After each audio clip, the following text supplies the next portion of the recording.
Pasteur, quelle est la différence entre le judaïsme et le christianisme?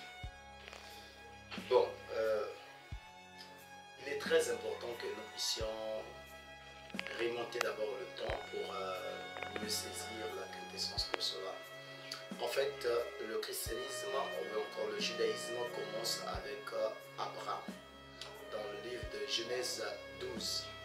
Dans la Genèse 12, on parle déjà d'Abraham qui était là dans la Mésopotamie, bien sûr, qui serait appelé par Dieu de quitter sa patrie, de quitter ses parents pour aller vers une terre, voilà, donc une terre promise. Donc ce qu'on appelait autrefois par Canaan.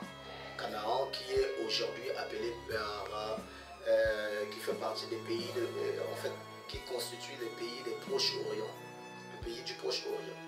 Donc quand Abraham quitte là-bas, un moment plus tard, Abraham lui-même va recevoir la révélation que son peuple, encore ses descendants, seront prisonniers ou esclaves dans une patrie étrangère pendant 400 ans.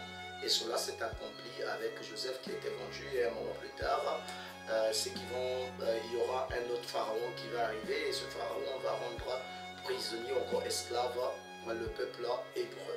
Et ce peuple, quelques années plus tard, sera délivré par Moïse. C'est-à-dire, Dieu envoie un prophète au nom de Moïse et Moïse les délivre. Et du temps de Moïse, quand ils seront sortis de l'Égypte, là où ils étaient esclaves, ils vont continuer jusqu'à la terre promise avec Josué. Et du temps de Josué, après Josué, il va arriver le temps où ça sera le temps des juges.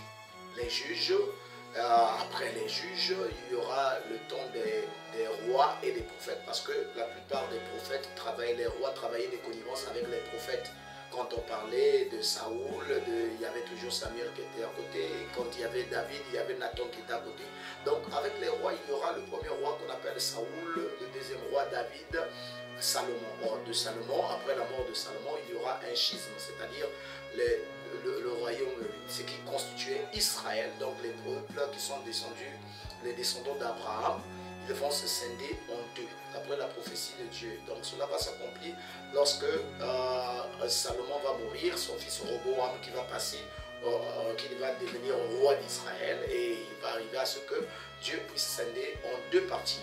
D'un côté, il y a ce qu'on appelle par le royaume du nord, donc qui est constitué par qui est Israël, dont la capitale était Samarie, et le royaume du sud qui était qu'on appelait encore Judée, donc Juda, royaume de Juda, dont la capitale sera Jérusalem.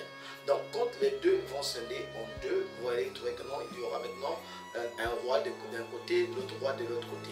Et après quelques moments plus tard, après le schisme, il y aura, quand Israël va commencer à désobéir à Dieu à chaque instant, vous allez trouver que non, avec le temps, sans même arriver d'abord au temps de roi, il ne faut pas oublier que Moïse va recevoir les 5 livres, encore la révélation des 5 livres de la loi, ce qu'on appelle par le Pentateuque, ou encore ce qui constitue la Torah.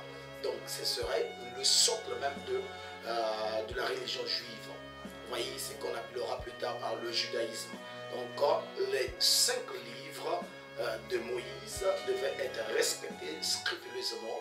Donc c'est ce que les juifs devaient respecter et tous les rois devaient en réalité régner par rapport à cela. Malheureusement, les rois qui vont succéder, tous ne seront pas toujours fidèles, puisque les premiers rois étaient plus fidèles et ceux qui vont venir après ne seront pas trop fidèles. Donc ce schisme va créer beaucoup de problèmes. Donc avec le temps, vous allez trouver que non, ils vont commencer à désobéir à la parole de Dieu. D'ailleurs, déjà dans le livre d'Ézéchiel, vous voyez, Ézéchiel 23, à partir du verset 3, Dieu va prophétiser sur le sort de 2 royaumes, donc le royaume du nord et le royaume du sud, qu'il va appeler dans le livre d'Ézéchiel 23, Ahola et Aholiba. Vous voyez, Ahola qui représente Samarie et Aholiba qui représente Jérusalem, montrant qu'à cause de leurs infidélités, ils seront déportés vers d'autres nations.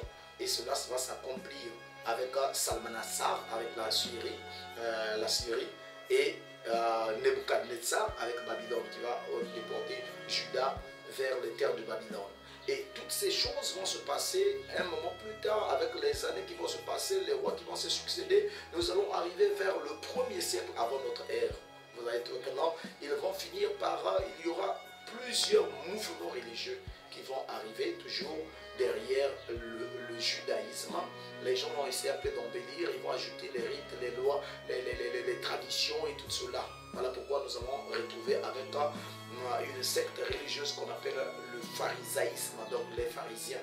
Il y aura, d'après les écrits talmudiques, il y aura 7 qualités des pharisiens.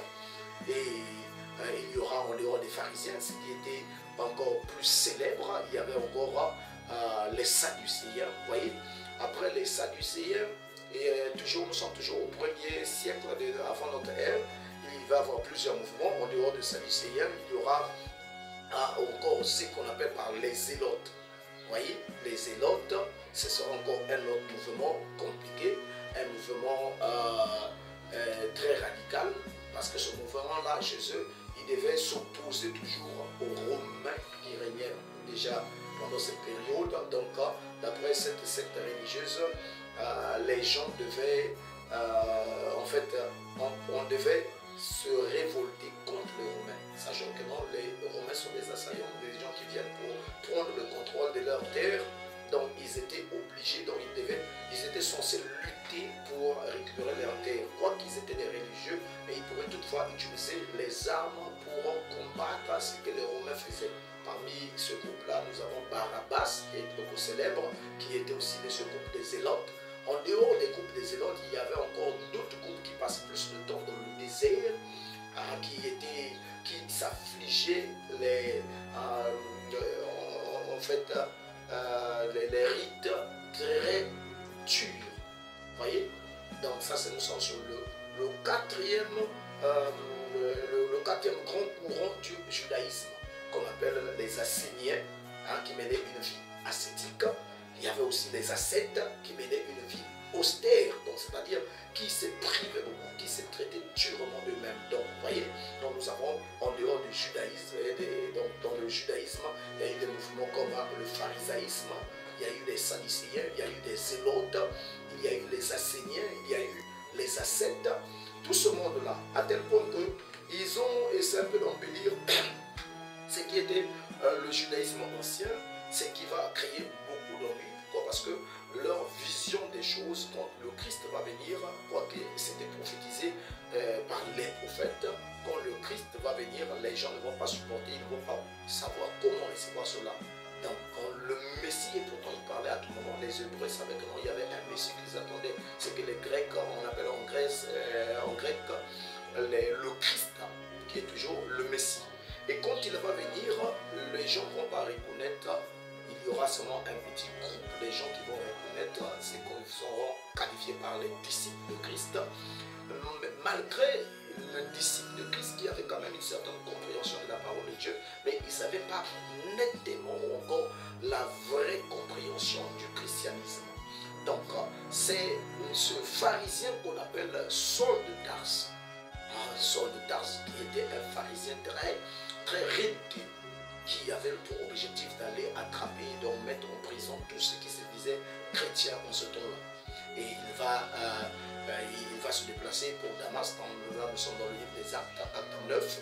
Quand il va arriver, il va rencontrer la lumière, la colonne de feu, qui va l'aveugler. C'est en ce moment que Paul va reconnaître que c'est lui que j'essaie de combattre, n'est que la vraie parole de Dieu, le Christ, le Dieu que j'attendais, c'est lui que j'essaie de combattre encore. Vous voyez, c'est là où vous allez trouver que non, Paul aura une véritable compréhension de la parole de Dieu, à tel point que Pierre, même dans le livre de Pierre, Pierre reconnaît que tout ce que, Paul est une personne qui est très vraiment foncé dans les Écritures, à tel point que les âmes mal affermies sont en train de tordre le sens. Il dit que non, il disait des choses difficiles, des choses complexes. Voilà pourquoi dans le livre de Colossiens 2, versets 16 à 7, il va dire que non, que les gens ne vous jugent pas sur le manger, au sujet du manger, au sujet du boire, ou encore qu'on ne puisse pas vous juger sur la nouvelle lune, les fêtes, ou les sabbats, qu'on ne puisse pas vous juger sur cela, parce que ce n'est que l'ombre des choses à venir. Le vrai, encore l'objet, ou encore le corps est en Christ. Voyez, c'est ce qu'il va encore utiliser dans le livre de Hébreux 10. Il essaie de montrer que l'Ancien Testament, ou encore ce que les gens avaient comme la loi, ce n'était que l'ombre. Ce n'était que l'ombre, c'était l'ombre des choses à venir. Le vrai, ou encore l'objet, ou encore l'antitype est en Christ. Donc là, s'il faut être très simple dans l'expression, je dirais que le christianisme, en fait, est l'accomplissement du judaïsme, ou encore la continuité du judaïsme, ou la concrétisation du judaïsme. Le judaïsme, c'était un peuple qui avait reçu une promesse de la parole de Dieu, et qui devait obéir à cette promesse. Par contre, le christianisme, les choses se sont accomplies convenablement comme Dieu le souhaite. C'est-à-dire, quelqu'un qui croit en Dieu, quiconque croit en Dieu peut recevoir le salut. Par contre, dans le judaïsme, c'était le salut dépendait d'un peuple donné. Donc, la bénédiction même dépendait d'un peuple donné. Vous voyez, la Bible dit même dans le livre de Genèse 12, à partir du verset 3, on dit « Toutes les nations de la terre seront bénies en toi, en Abraham. » Donc, les descendants d'Abraham, nous avons eu les 12 patriarches. Nous avons eu Isaac et Jacob. Jacob qu'on appelle Israël, il y a eu les 12 patriarches. Vous voyez, les 12 là ont constitué les 12 tribus d'Israël.